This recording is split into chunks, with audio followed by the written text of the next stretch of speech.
the previous video, we did. Hello guys, in the previous video. Hello guys, in the previous video, Aditya Agrawal sir की जो ethics की topper copy है, उसकी हमने section A कर लिए थे जो कि थियरी था. In this video, we are going to do section B, and section B is case studies. यहाँ पे बोला है कि पहली केस स्टडी है. It is best to first see the question. यहाँ पे बोला है कि what are the ethical issues and dilemmas that confront you in the above case. Discuss the available options along with its merit and demerit. तो यहाँ पे मुझे ethical issues and ethical dilemma के बारे में बताना है. यहाँ पे options और उनके merit and demerit के बारे में. What will be your chosen course of action? तो यहाँ पे course of action के बारे में बोलना है. Case study देखते हैं. You are compliance officer at a green tech industries, a company that manufactures eco-friendly products and believe in making positive environmental impact. Your primary responsibility is to ensure that company adheres to environmental laws and ethical standards. ठीक है. The company recently developed a new product that promises significant ecological benefits but involves a manufacturing process that produces hazardous waste. Okay. During the internal audit, you discover that hazardous waste from the new product's manufacturing process is being disposed in a manner that technically meets legal standards but raises serious ethical concerns. With while compliant with current laws, the disposal method poses potential risk to local communities' health and environment in long term. तो basically ये कह रहे हैं कि hazardous waste को जो dispose कर रहे हैं वो जो नेशन के या फिर जो इन्वायरमेंटल लॉज हैं उसके हिसाब से तो है, बट आपको पता है कि ये जो स्टैंडर्ड है लॉ का ये काफी नहीं है. इससे लॉन्ग टर्म में इन्वायरमेंटल एंड ह्यूमन हेल्थ पे इम्पैक्ट पड़ेगा. Legally, green tech industry is not violating any regulation. The waste disposal method is within the permissible limits set by the environmental laws. However, ethically, you are aware that continued use of this method could significantly harm local community and ecosystem. You are left wondering, on one hand, the company is legally correct, but on the other, it was hypocritical about its avowed values of positively impacting the environment. As a conscientious professional, you are serious about taking action, but the challenge is its what and hows कि क्या करना है और कैसे करना है. तो यहाँ पे बोल रहे हैं कि what are the ethical issues and dilemmas, options और chosen course of action. The case study talks about importance of taking positive environment decision despite them being legally correct and dilemma in taking the same. ठीक है. The ethical issues involved in the case क्या है? Adopting a process that is hazardous and displaying product as eco-friendly. तो ये एक ethical issue हो गया. Legal standards, even though met technically, harm the environment. Portrayal of the company as green and releasing hazardous waste. Polluting the community for profit of the company. Adequate legal standards to protect the environment. Sorry, inadequate है legal standards. ठीक है. और ethical dilemmas क्या है? Profit of the company or adopting the process that is green but costly. Adopting technically correct legal standards versus ethical actions going over the standards. ठीक है. Health of the community पे ध्यान दें या फिर profitability पे ध्यान दें. New product as eco-friendly versus hazardous waste. ठीक है. मतलब बहुत ही सिंपल, बहुत ही एवरेज लिखा है, ऐसा कुछ वाव वाली फीलिंग नहीं थी. अवेलेबल ऑप्शंस क्या है? पहला है recommend discontinuation of the project, कि पहला है कि आप प्रोडक्ट को डिसकंटिन्यू कर दो. दूसरा ऑप्शन क्या है? दूसरा ऑप्शन है कि कोई चेंज मत करो और जैसा चल रहा है चलने दो. थर्ड ऑप्शन देखते हैं. I will. Okay, third option शायद मिस कर दिया. यहाँ पर है ऑप्शन 3. यहाँ पे लिखा है changing the process to make the product more environment friendly. ठीक है, चेंजिंग द प्रोसेस. ठीक है, तो देखते हैं कि इसके प्रोज एंड कॉन्स क्या लिखा है. पहला लिखा है कि प्रोडक्ट को रोक दो, तो इससे क्या होगा? हजार्डस वेस्ट जनरेट नहीं होगा.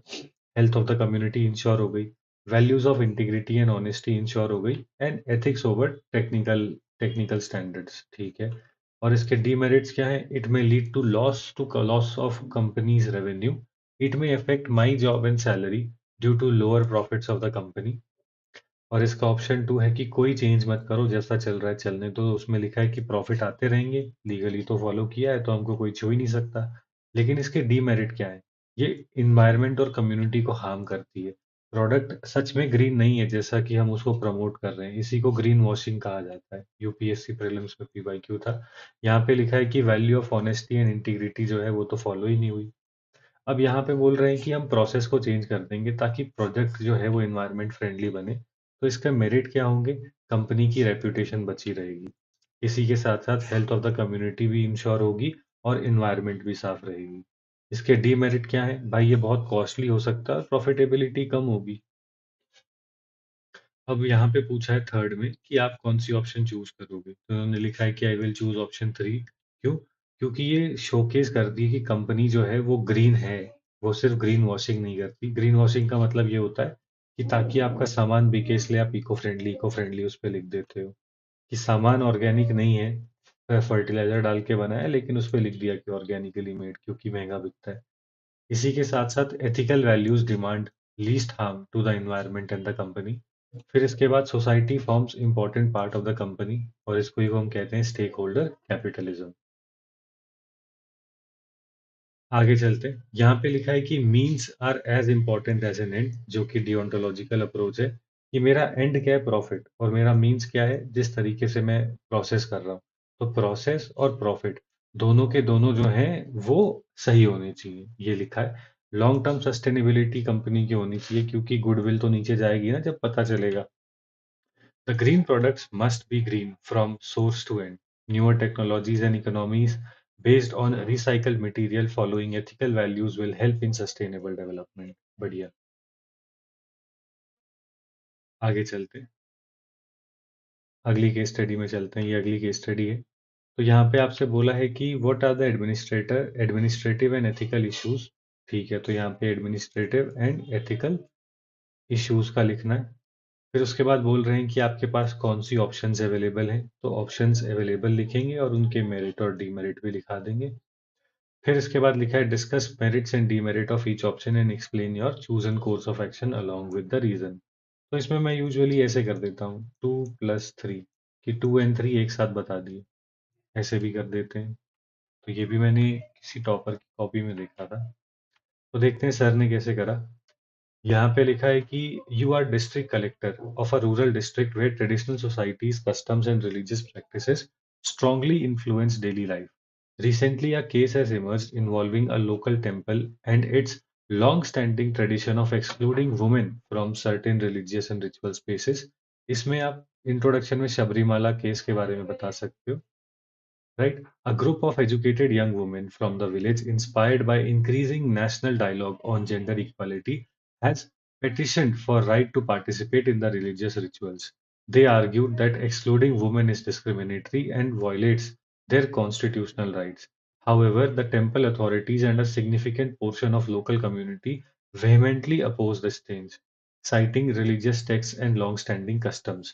तो अब क्या हुआ है, कुछ विमेन है जो कि स्पिरिटेड विमेन है, जिन्होंने कि नेशनल लेवल पे जेंडर इक्वालिटी के डायलॉग्स ये सब सुना, वो वर्सेस जो आई वुड से जो टेम्पल अथॉरिटीज है ना, टीए लिख लेते हैं, उनके बीच में एक कहा सुनी हो रही है। और अब आप क्या हो, आप डिस्ट्रिक्ट कलेक्टर हो। अब आपके सामने एक एथिकल डिलेमा आ गया कि लीगली देखा जाए तो you are obliged to uphold the Indian constitution, मतलब आपको तो बोलना चाहिए कि भाई विमेन की एंट्री होनी चाहिए, है ना, और जेंडर बेस्ड डिस्क्रिमिनेशन नहीं होनी चाहिए। लेकिन enforcing this law can lead to significant unrest in the community where traditional customs and religious beliefs are deeply entrenched. And you are aware that the district has a history of unrest on religious matters, and local politicians did not mind stoking the unrest for political gains. तो देख रहे हो, तो ये भी एक दिक्कत है। The moral argument for gender equality clashes with communities' religious sentiment. एक ही चीज बार बार लिखी जा रही है, केस स्टडी लंबी कर रहे हैं। The temple authorities believe that altering the ritual would desec- desecrate and their sacred traditions। तो ये कह रहे हैं कि डेसिक्रेट हो जाएगी हमारी सेक्रेड ट्रेडिशंस, मतलब वो हो जाएंगी, मतलब प्रोफेन हो जाती हैं अगर हम सेक्रेड ट्रेडिशंस को डेसिक्रेट करें। Meanwhile the women demanding entry see this as a moral and legal fight, ये भी ठीक है, for their rights, and you as a district collector was in a precarious dilemma. On one hand, being a progressive officer, you knew what is right thing to do, but on the other hand, as an administrative professional, you didn't want the unrest with religious tone at your hands. तो basically अब तो भाई आप dilemma में हो कि आप क्या करोगे। रिलीजियस मोरालिटी और कॉन्स्टिट्यूशनल मोरालिटी इम्पैक्ट हो रही है, और उसका फायदा उठाने के लिए कुछ पॉलिटिशियंस ही बैठे हुए हैं। और एक हिस्ट्री है कि भाई यहाँ पे जो लोग हैं वो रिलीजन को लेके काफी ज्यादा सेंसिटिव भी रहते हैं। तो वैसे बताने का कि अगर तुम कुछ ऐसा करोगे तो दिक्कत होगी, तो अब देखते हैं इन्होंने क्या करा। The case study pertains to the issue between right to equality and religious sentiments of the society seen in the cases such as Sabrimala issue। बहुत ही बढ़िया, करंट अफेयर से लिंक कर देते हैं तो नंबर ज्यादा मिलते हैं। ये मेरी ऑब्जर्वेशन रही है। Administrative and ethical issues involve in the case are not allowing women to enter the temple against the right to equality. ठीक है। यहाँ पे लिखा है stoking of unrest for political gains, ये गांधीयन सिन है। ठीक है। Politics without principles, long standing customs to discriminate women है against the concept of constitutional morality. Right of the women to participate in religious rituals not allowed against gender ethics, ये भी अच्छा शब्द है, gender ethics. Fear of taking action as it may lead to unrest, bureaucratic fracture। ठीक है, bureaucratic failure, sorry. तो ये भी अच्छा है ना। जेंडर एथिक्स, और उसी के साथ साथ ब्यूरोक्रेटिक फेलियर, ये दो चीजें हमने देखी। Society favouring the religion that discriminate women, societal values of equality lost, ये भी अच्छा है। पेट्रियार्कल नेचर सोसाइटी का दिख रहा है जो कि वुमेन को डाउनग्रेड कर रहा है। Legal principles not followed by people. Option 2 and 3, मैंने कहा ना कि टॉपर कर देते हैं, मतलब आप कर सकते हो, कोई दिक्कत नहीं। उसने क्या, टॉपर ने क्या करा है सर ने, कि 2 एंड 3 को जोड़ दिया। Options available along with merits and demerits. Option 1, denial of the women to entry to prevent conflicts. ठीक है। ऑप्शन 2 क्या होगा, कि पुलिस पुलिस के साथ लेके जाओ, एंट्री कराओ। तो यहाँ पे लिखा है notice to religious leaders to allow women entry and legal actions if not allowed. ठीक है, बढ़िया। थर्ड ऑप्शन देखते हैं, meeting with community leaders and explaining the situation. फिर उसके बाद लिखा है persuasion to change behaviour and actions if not followed, additional forces to control law and order in case of rights. तो इसको हम कह देंगे कि यार मैं यहाँ पे लिखूंगा कि मेरा एक ग्रेडेड रिस्पॉन्स होगा, राइट, कि मेरा एक ग्रेडेड रिस्पॉन्स होगा। तीन ही लिखते हैं, तो देख लेते हैं अब क्या लिखा है सर ने मेरिट्स एंड डीमेरिट्स में। कि विमेन को एंट्री नहीं देंगे क्योंकि इससे कंफ्लिक्ट होती है, पहली ऑप्शन। यहाँ पे लिखा है कि prevents the unrest in society, religious sentiments of society insured. Demerit क्या होगा, विमेन इक्वालिटी प्रिंसिपल्स अंडरमाइन होगा, ये तो गलत हो गया। फिर उसके बाद against cons categorical imperative, Gandhian value of women equality not followed, women discrimination remains perpetuated, ये भी अच्छा है। फिर उसके बाद failure of duty of a civil servant to take actions against injustice. ठीक है। आगे लिखा है कि नोटिस दे दो, तो इससे क्या होगा, मेरिट्स क्या है, हार्ड अप्रोच है to ensure equality, legal principles मेरे साथ हैं, कॉन्स्टिट्यूशनल प्रिंसिपल्स भी मेरे साथ हैं, उनको भी मैंने फॉलो किया है। डीमेरिट क्या होगा भाई, क्लैश एंड रॉयट्स हो सकते हैं। आउटर कंप्लायंस जो है उससे इनर चेंज आने का कोई फायदा नहीं है ना, कि वो कर देंगे कि जैसे ऐसे कर देंगे कि हाँ वुमेन इस दिन आ सकती हैं, और फिर उसके बाद टेम्पल को धो देंगे। तो शो की मतलब वुमेन आई थी तो ये अपवित्र हो गया था, हमने फिर से मंदिर का अभिषेक कर दिया। तो हमें ऐसा नहीं चाहिए ना, तो कि तब क्यों हो रहा है, क्योंकि ये आउटर कंप्लायंस थी। हमें चाहिए कि एक इनर चेंज हो, और इनर चेंज कैसे होगा, डायलॉग करके। वुमेन में स्टिल बी डिस्क्रिमिनेटेड एल्सवेयर। ठीक है। तो ये ऑप्शन 3 ग्रेडेड रिस्पॉन्स था कि मिलेंगे, परसुएड करेंगे, बिहेवियर चेंज करने की कोशिश करेंगे, और सेफ साइड के लिए कुछ एडिशनल फोर्सेस को भी बुला लेंगे फॉर लॉ एंड ऑर्डर। इसका मेरिट क्या है, विमेन्स राइट फॉलो हो गए। फिर इसी के साथ साथ स्टॉप एनी अनटूवर्ड एक्शन और रॉयट्स इजीली अर्ली। फिर उसके बाद एक सॉफ्ट अप्रोच ऑफ परसुएशन है along with fear of hard power. बढ़िया है, तो एक बैलेंस हो गया ना कि हम सॉफ्ट भी हैं, हार्ड भी हैं। फिर उसके बाद लिखा है may still lead to women discrimination at other places, ये इसका डीमेरिट है। और यहाँ पे लिखा है कि पूछा है ना कि आप कौन सा चूज करोगे कोर्स ऑफ एक्शन? तो यहाँ पे लिखा है आई विल चूज ऑप्शन 3। देख लेते हैं एक बार। यहाँ पे अगर हम देखें, ओके, बस आ गया। अगर हम क्वेश्चन में देखें, तो क्वेश्चन में लिखा है ना कि explain your chosen course of action. तो ये वाला पार्ट सर बता रहे हैं। तो दैट इज व्हाई आई से कि क्वेश्चन को ना पहले ही ब्रेक करके देख लो, और क्वेश्चन पे बार बार जाना भी चाहिए बीच में समय मिले तो, स्पेशली केस स्टडीज में, कि भाई मैंने कोई डिमांड मिस तो नहीं कर दी किसी टॉपिक की। और धीरे धीरे ऐसे होगा ना कि जितने ज़्यादा हम क्वेश्चन लिखते जाते हैं उतना ईजी हो जाता है याद रखना। तो यहाँ पे लिखा है कि कॉन्स्टिट्यूशनल वैल्यूज इंश्योर हो गई, ह्यूमन राइट्स भी इंश्योर हो गए, वुमेन की इक्वालिटी इंश्योर हो गई, सोशल ईवल ऑफ डिस्क्रिमिनेशन को हमने रिस्ट्रिक्ट करा, और वुमेन का जो स्टेटस है सोसाइटी में उसको, उसमें भी चेंजेस आएंगे। Long term course of action क्या होगा? Gender equality studies in institutions, job opportunities for women empowerment, improve GER, gross enrollment ratio of women in school and colleges, और strict laws and their implementation। यहाँ पे लिखा है कि 106th constitutional amendment is a step in right direction towards inclusion of women in society and their equality। हो गया। चलिए अगली केस स्टडी को देखते हैं। यहाँ पे बोला है कि what are the issues involved, ये पहला है। दूसरा बोला है कि is it ethically justified to be devoted to duty at the cost of personal safety of the staff.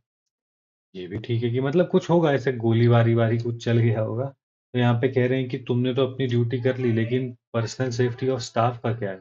तो मैं यहाँ पे यही बोलूंगा कि पब्लिक सर्विस में ये खतरा तो होता ही, और स्पिरिट ऑफ एल्ट्रुइज्म जो है वो तो होना ही चाहिए स्टाफ में भी।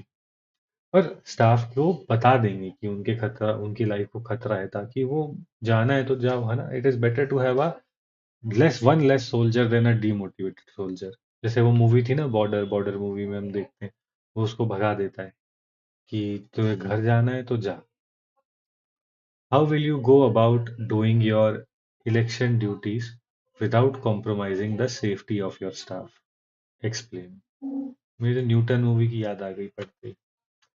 यहाँ पे लिखा है कि it was assembly election times, you were deputed to a constituency on election duty, where one of your responsibility was to monitor candidates' campaign expenses and supervise the campaign's videography. As you take charge and start working, you realize the challenge you have to go into. Two of the candidates had criminal backgrounds, and the whole contest was more or less between these two only. Criminal versus criminal हो गया। तो यहाँ पे लिखा है कि as campaign picked pace, you noticed that both candidates indulged in inciting voters on caste, religious grounds. Further, they were doling out monetary inducements in blatant violation of election code of conduct. बढ़िया है। You had all of it on record, and thanks to your videographer. बढ़िया भाई, और क्या चाहिए? You decided to warn them before taking strict action, so you called them and confronted them with evidence. Much to your relief, they quietly accepted the mistakes and promised to comply with the codes. 2 days after the meeting, you get a news that one of your videographer was severely beaten by the goons of one of the candidates, and the beating of the videographer was meant as a warning to you. Further, the same evening, you get a call threatening you with dire consequences if you interfere with the campaigns. You realize that your decisions are proving to be dangerous for the people who are working with you, and you didn't feel good about endangering the safety of your staff. ये तो वही बात हुई, warning देने के चक्कर में खुद के जीवन के लिए वार्निंग मिल गई कि जिंदा रहना है तो ये कर लो। ठीक है, तो देखते हैं अब सर ने इसको कैसे डील करा। एथिकल इश्यूज क्या है भाई? Muscle muscle muscle power, money power, है ना। फिर उसके बाद फ्री बीज, पैसे, है ना, वो सारी चीजें हम लिखेंगे। क्रिमिनलाइजेशन ऑफ पॉलिटिक्स, ये तो कॉमन कॉमन चीजें हैं। The case study talks about the issue involve in the election process, ranging from criminal background of candidates to taking up election that compromise electoral integrity. Sir का favourite word है भाई, integrity. Ethical issues involved in the case are criminal background candidates given by the party, politics without principle, a Gandhian sin, incitement to the voters based upon caste and religious animosity and hatred fueled against भारतीय न्याय संहिता, ये BNS के भी खिलाफ है, और ये representation of peoples act 1951 के भी खिलाफ है। ऐसे लिख सकते हैं। Doling out monetary benefits against code of conduct, बढ़िया। फिर उसके बाद severely beating of videographer, violence to pursuants against deontological approach. Warning to me, hindrances in performance of a civil servant's duty. तो ये भी बेसिकली वायलेशन होती है, तो इसके लिए भी आप जेल जा सकते हो। Endangering of the staff in course of duty, unsafe work environment. Fair enough. यहाँ पे लिखा है कि devotion of duty is necessary because it helps to conduct the civil servants objective. It helps to conduct the civil services objective, ठीक है। Service to the people before self, devotion to the country by the work. However safety of the staff is also important. क्यों? Unsafe staff होगा तो unable to perform their duty. ये मेरी duty है कि जो मेरा स्टाफ मेरे साथ है वो उनकी सेफ्टी इंश्योर करना मेरी ड्यूटी है as their leader. The staff safety is necessary along with devotion to duty. इस स्टाफ सेफ्टी को भी मैं एक प्रायोरिटी देता हूँ। अब इससे होगा क्या? It will help in smooth conduct of election and ensure that election integrity is maintained. अब आपसे पूछ रहे हैं कि आप क्या करोगे स्टाफ की सेफ्टी के लिए, कि आपके तो वीडियोग्राफर को आके पीट दिया, तो आप क्या करोगे? सिंपल सी बात है, हम जाके थोड़ी ना लड़ेंगे। What we will do, we will call in for more support. Police की है ना, तो पुलिस की सपोर्ट होगी। और और फिर उसके बाद जो वीडियोग्राफिक एविडेंसेस हैं उनको राइट अथॉरिटीज तक पहुंचाना ताकि एक्शन हो सके। Actions that are needed to ensure staff safety without compromising the election duty. पहला है formation of investigation team to find out the culprits. Indulge in indulge in active conversation regarding the acts of the goon with the candidates. Warning of serious action if such cases arise again. अरे मतलब एक बार तो पीट दिया, आप बोल रहे हैं फिर से वार्निंग देने जाएंगे? आगे आगे लिखा हुआ है deployment of additional police protection for staff safety, approaching the seniors for their guidance, ठीक है। Putting on record the earlier videographic evidence and warning the candidates, ठीक है। अ कंड्यूसिंग environment is necessary for the staff to feel safe and perform their duty. Election needs to be fair and it is duty of a civil servant to ensure this. चाहे वो TN session हो या S Y Qureshi हो, और और other election commissioners हो, have showed that the value of integrity in this regard, ठीक है। Fair enough. ये अगली केस स्टडी है। यहाँ पे बोला है कि do you think the above case involves a conflict of interest or there are more issues, ठीक है। Of course there have to be more issues, तो हम बोलेंगे कि ये कॉन्फ्लिक्ट ऑफ इंटरेस्ट है और ये कुछ और इश्यूज है। Keeping the above case in perspective, discuss the relevance of impartiality and non-partisanship as a professional value. Impartiality का मतलब होता है कि मैं बायस होकर डिसीजन नहीं लूंगा। नॉन पार्टिजनशिप का मतलब होता है कि मैं किसी पार्टी के फेवर में डिसीजन नहीं लूंगा। In the hindsight, how do you think you could have avoided the above unpleasant situation? तो कोई सिचुएशन हो गई है, उसको अवॉइड करना था। देखे तो जरा। A smart city project is underway, and you have been appointed as head of procurement. Before this assignment, you held a similar role in major PSU. You earned a reputation for your tender drafting and vendor management skills. Given the smart city project's scale, a significant procurement requirements, a significant and sorry, given the smart city project scale and significant procurement requirement, कि मतलब बड़े level पे procurement होगी, बड़ा scale पे project हो रहा है।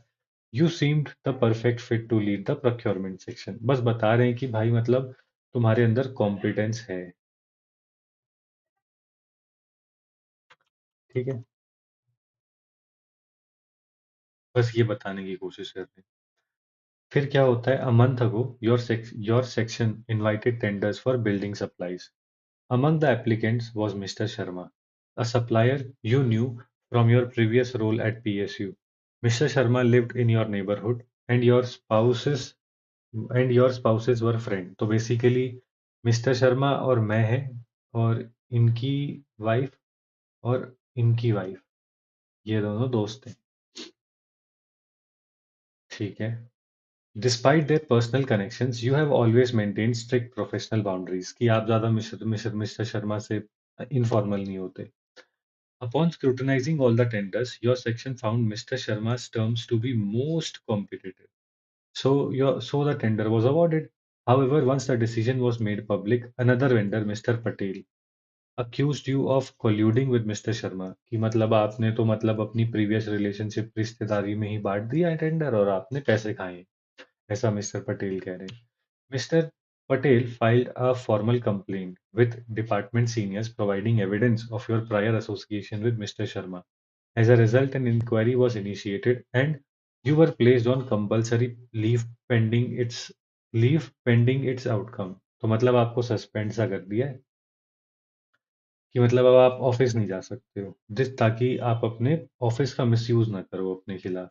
वैसे this situation left you questioning were where you might have gone wrong despite your efforts to maintain professionalism. तो कन्फ्लिक्ट ऑफ इंटरेस्ट है या बड़ा ऑफेंस है. फिर उसके बाद ये लिखा है कि इम्पार्शियलिटी और नॉन पार्टिजनशिप की क्या इंपॉर्टेंस है ये बता दो और आप क्या कर सकते थे इस अनप्लेजेंट सिचुएशन से बचने के लिए.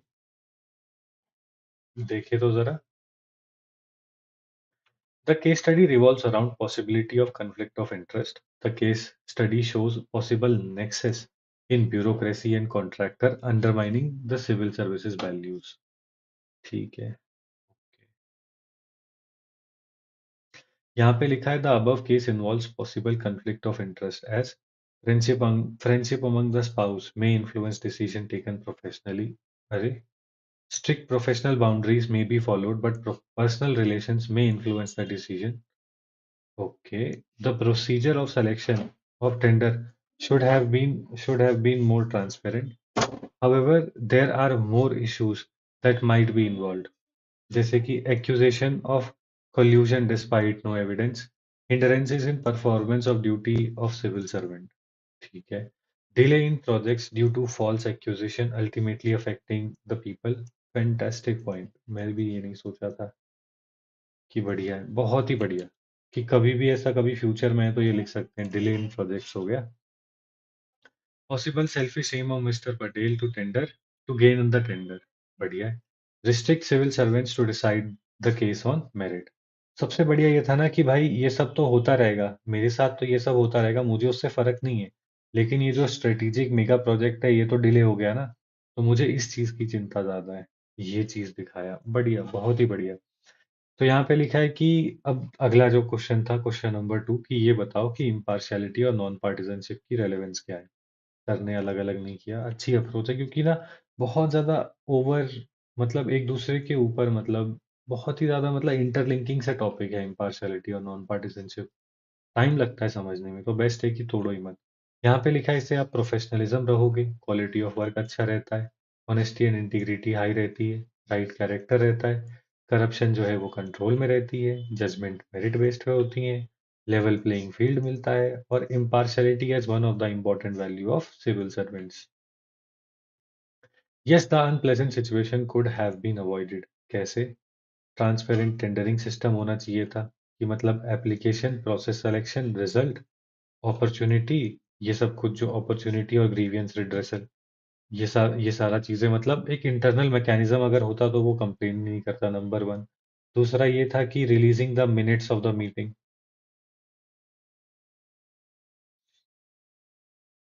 है ना. मीटिंग जो सिलेक्शन के लिए जो मीटिंग करी है ना उसके उसके मिनट्स हम वो कर सकते थे. Allowing other persons to take on tendering process citing possible conflict of interest. Fair enough कि अपने आप को मतलब वहां से रेस्क्यू कर सकते थे समथिंग ऑफ दैट सॉर्ट रेक्यूजल ले सकते थे. फिर उसके बाद making known the possible implication of such decision to higher committee beforehand and asking for their approval. Such situation force a civil servant towards inactivity and they adopt more conventional methods to avoid scrutiny. However, the goal of providing best quality of service and integrity of decision must guide the action of a civil servant without fear of being scrutinized. Scrutiny normal सी बात है होनी चाहिए है ना. तो इससे वही ना कि मतलब मिनट्स ऑफ द मीटिंग जो है वो आप मतलब रिलीज करो, जो प्रोसेस है उसको ट्रांसपेरेंट करो, है ना। और facts of selecting the tender जो है ना, उसको पब्लिकली आप बताओ, तो अपने आप ही कोई मतलब बात ही नहीं रह जाएगी। तो ऐसा लिखा है। आगे चलते हैं, this is the next case study. यहाँ पे लिखा है discuss the administrative and ethical issues involve. पहला, do you think it was morally right on your part to write to the minister? क्या मतलब तुम्हारे साथ कुछ हुआ है और तुमने मिनिस्टर को लिख दिया? फिर जैसे मुझे याद आ रहा है सत्येंद्र दुबे का एग्जाम्पल, इन्होंने क्या किया, सीधा पीएम को लिख दिया था कि देखो ये गोल्डन क्वाड्रिलेटरल प्रोजेक्ट के अंदर करप्शन हो रही है। तो मुझे वो याद आया। How will you respond to the action initiated against you? ये भी ठीक है कि आपके साथ अब इंक्वायरी हो चुकी है। डिस्कस द अवेलेबल ऑप्शंस, क्या वो अवेलेबल ऑप्शंस है? Justify the selected course of action, कि वो सेलेक्टेड कोर्स ऑफ एक्शन क्या है? You have recently joined statistical you have recently joined statistical department of the state as deputy head of records. Your duty involved supervising the timely inflow of data, scrutinizing the data source, and ensuring data entry and data upgradation. ठीक है। तो हुआ ये है कि आप statistical department जो है स्टेट का, जो कि स्टैटिस मतलब जो रिकॉर्ड विकॉर्ड करता है ना उन स्टैटिस्टिक्स के लिए, उसमें आप रहते हो। तो आपका काम वही है कि डेटा डेटा की मतलब डेटा जो है वो ऑब्जेक्टिवली जाए, है ना, डेटा की इंटीग्रिटी हाई रहे। And you have a staff of 32 to manage. It was a mixed bag. Some were young recruits, some were in department for some time, some were on the verge of retirement. Overall, the staff was not very efficient, but somehow they managed their jobs. ठीक है, तो efficiency का दिक्कत है. One of the meetings, head of the department mentioned outsourcing of jobs of your staff at the cost of cutting as a cost cutting measure. ठीक है, but there was no serious deliberation, so you didn't think much of it. But yesterday you received an official order stating that your department tasks will be outsourced and your staff will be downsized. You had no problem with outsourcing, but you did not favor downsizing, as it would lead to people losing their job.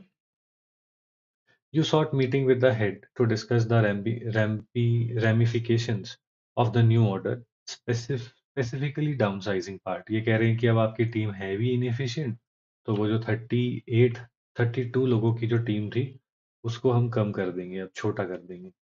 Your head was very emphatic and about the whole process and seemed to be least concerned with the people losing their livelihood.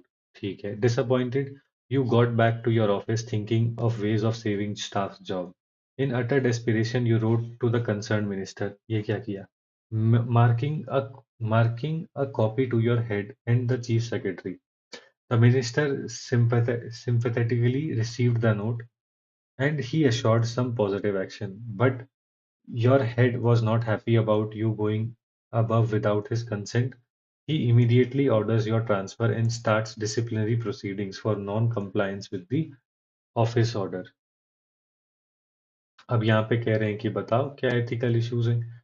Do you think it was morally right to write the minister? फिर उसके बाद ये हो जाएगा कि और आप क्या कर सकते थे, मतलब how how will you respond to actions initiated against you, जो इंक्वायरी हुई है उसके बारे में लिखा है.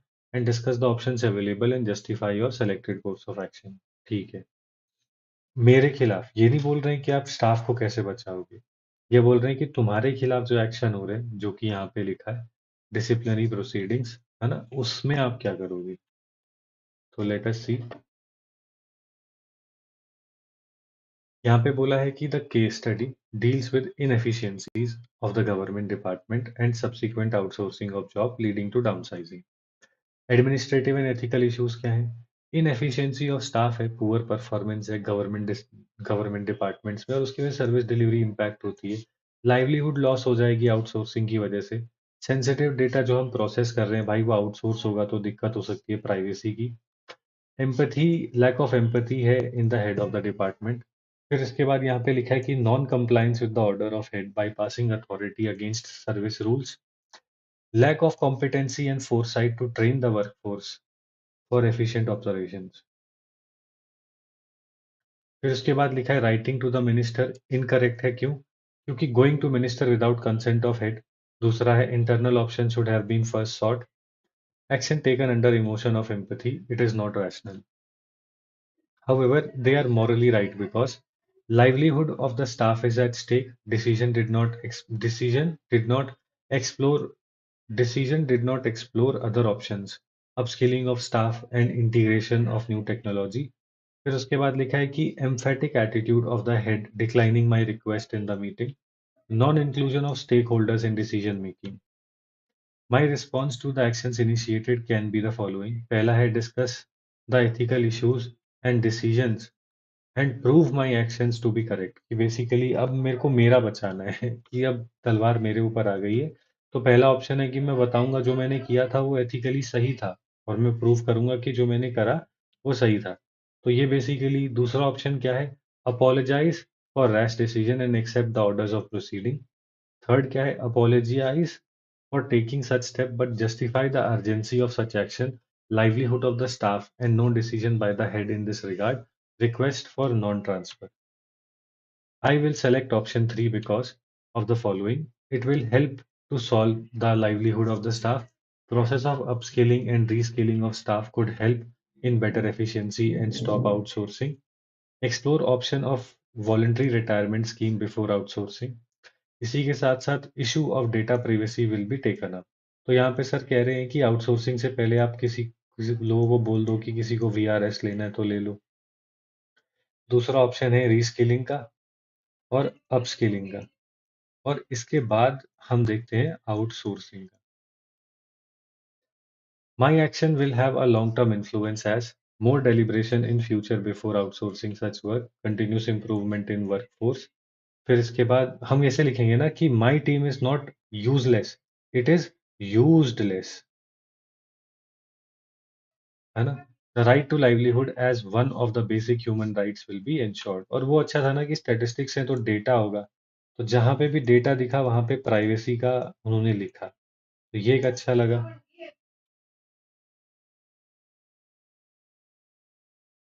आगे चलते हैं। ये लास्ट केस स्टडी है। यहाँ पे बोला है what are the ethical issues involved in the above case. क्या ऑप्शंस आपके पास अवेलेबल हैं? Identify and explain your chosen course of action after evaluating the merits and demerits. देख रहे हो, आफ्टर इवैल्यूएटिंग कैसे बना रहे हैं कि पहले ऑप्शन बताओ, मेरिट डीमेरिट बताओ और फिर बताना क्या लोगे। तो यहाँ पे देखते हैं। You are an IAS officer recently appointed as deputy secretary of ministry of rural development.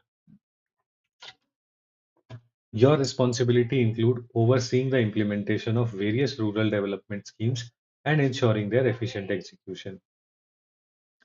During the audit, during the audit of Manrega scheme, Manrega funds, you discover substantial irregularities. और हुआ क्या है?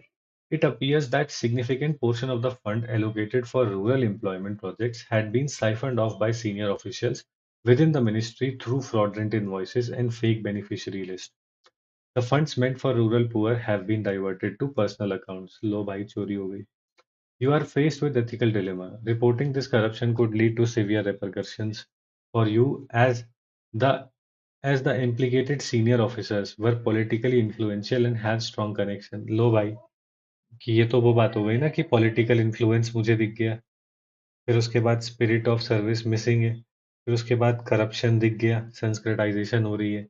फिर इसी के साथ-साथ जो वल्नरेबल्स हैं, है ना? उनकी स्कीम में से लिया तो वल्नरेबल के जो राइट टू लाइवलीहुड है, उस पे ये वो मतलब वो ये स्नैच कर लेता है। और देखते हैं क्या लिखा है। यू हैव आल्सो रिसीव्ड सब subtle threats implying that your career progression could be jeopardized if you proceed with the disclosure. On the other hand, ignoring the corruption would mean perpetuating a cycle of exploitation and depriving rural poor of their rightful benefit। ठीक है। तो what are the ethical issues involved? अपना तो simple है ना? कि facts को gather करो, उसको रिपोर्ट करो और उसको लोकपाल को भेज दो, है ना? ऐसे करके आप लिख सकते हैं। लोकपाल और सेंट्रल विजिलेंस कमीशन, जो विजिलेंस है ऑफिस टीम ऑफिसेस हैं, उनको भेज दो बस। What are the ethical issues involved in the above case? What are the options available? Identify and explain your chosen course of action after evaluating the merits and demerits of each option. The above case study deals with situation of corruption and leakages of the funds for personal benefits of the officials and politicians. Ethical issues involve in the case क्या है? Irregularities in the fund usages for poor development schemes, कि उसमें irregularities है. Leakages and siphoning of funds by senior officials against civil services values. Political and political bureaucratic network nexus undermining service delivery. यहाँ पे Vohra committee भी लिख सकते हैं. Threats to me civil servant for following ethical approach against IPC CrPC. फिर उसके बाद constitutional values, prevention of concentration of wealth, redistribution under DPSP article 39 not followed, exploitation and deprivation of rightful benefits, discrimination and inequality article 14 and 15, right to livelihood है ना, तो वो भी आप देख सकते हो article 21. Use of unethical practices to gain money, fake invoices, involvement of civil servants to gain money outside the work against civil services values. मतलब वही सेम चीज लिखी है, इसे बहुत ज्यादा हिट नहीं हुआ, पर पिछला वाला केस स्टडी काफी अच्छी थी. ऑप्शंस अवेलेबल टू मी क्या है? सबसे पहले तो ये है कि भाई मैं रिपोर्ट कर दूं. दूसरा है कि मैं चुप रहूं, है ना. तीसरा क्या होगा? Leaking the report to the media if no action taken on the report exposing, if no actions taken on the report to exposing the nexus. Sir ने कौन सा लिया है? I will take the following course of action. Report finding to internal complaints committee. Okay. And apprise the chief secretary of such doings. ये भी ठीक है. Take up the help of civil society and NGOs to take action on the issue. Report the media. Report to the media in the case if no action. और last में लिखा है tax payers money rather than being utilized for upliftment of the poor is used to fulfill the coffers of senior officials. There is a need to increase transparency, social audits and regular inspections to reduce these inactivities. ठीक है. अब यहाँ पे देखते हैं कि कुछ कुछ अच्छी चीजें पढ़ लेते हैं कि अगर मैं रिपोर्ट कर दूंगा तो इसके डीमेरिट्स क्या है. ओके, समझ में नहीं आ रहा. यहाँ पे लिखा है कि may jeopardise my career, may lead to threats to me and my family. और मेरिट क्या होगा? एक्शन जो है मैंने तो रिपोर्ट कर दिया, वैल्यूज ऑफ सिविल सर्विसेज जो है उनको अपहोल्ड किया, क्राइसिस ऑफ कंसाइंस नहीं होगी और पुअर को उनका राइटफुल ड्यू जो है वो मिल जाएगा. अगर मैं कोई एक्शन नहीं लेता हूँ तो करियर प्रोग्रेशन तो बढ़िया रहेगी, लेकिन साइकिल ऑफ एक्सप्लॉयटेशन वो चलता रहेगा. पुअर जो है वो बेनिफिट से डिप्राइव्ड ही रहेंगे. And inequality in society enhanced. Bureaucrat and political nexus. No punishment for wrongdoers. Money of public, money of public to the gains of civil servants. तो ये इसके डीमेरिट्स हैं अगर मैं रिपोर्ट ना करूँ तो. तो ये एक अच्छी चीज है कि जो जो ऑप्शन अच्छे नहीं है वहां पे आप मेरिट्स कम और डीमेरिट्स ज्यादा लिखो, और फिर आप जस्टिफिकेशन में ये लिख सकते हो कि बाकी दो ऑप्शंस में मेरिट्स से ज्यादा डीमेरिट्स है, थर्ड ऑप्शन के मेरिट्स ज्यादा है इसलिए वो मेरी प्रिफर्ड ऑप्शन है. प्रोज एंड कॉन्स इसके ज्यादा है. So with this we have finished the entire topper copy of Aditya Agarwal sir, rank All India rank 9. And why I was excited for this topper copy was because he is consistently giving the interview. है ना? That means that he has that minimum threshold for view required to give to मतलब to get the interview call. Many of us we clear prelims but we stop in the main stage. तो इनकी copy से सीख के इनके जैसा थोड़ा सा लिख कर इंस्पायर होके मे बी वी विल